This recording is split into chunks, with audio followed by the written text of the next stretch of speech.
μιλήσει. Μιλάτε από κάτω. Λίγο πιο κάτω.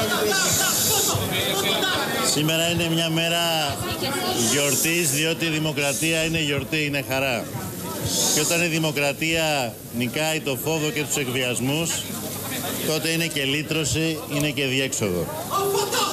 Ο ελληνικός λαός σήμερα στέλνει ένα πολύ ισχυρό μήνυμα.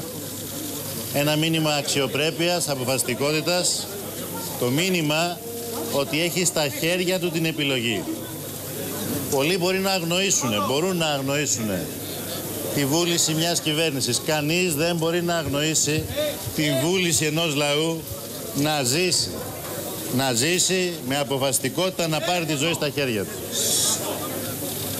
Σήμερα η δημοκρατία κερδίζει το φόβο.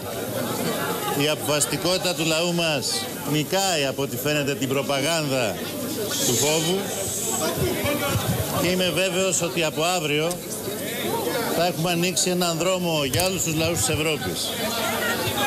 Έναν δρόμο επιστροφής στις ιδρυτικές αξίες της δημοκρατίας και της αλληλεγγύης στην Ευρώπη, στέλνοντας ένα μήνυμα ισχυρής αποφασιστικότητας, όχι μόνο να μείνουμε, αλλά και να ζήσουμε με αξιοπρέπεια στην Ευρώπη. Να προκόψουμε, να δουλέψουμε ως ίσοι απέναντι σε ίσους. Ας κάνουμε λοιπόν αυτή την πράξη της ισχυρής βούλησης, αυτή την πράξη τη γιορτινή της δημοκρατίας, πράξη αποφασιστικότητας για ένα καλύτερο αύριο για όλους μας και στην Ελλάδα και στην Ευρώπη. Είμαι πολύ αισιόδοξος. Γεια σας.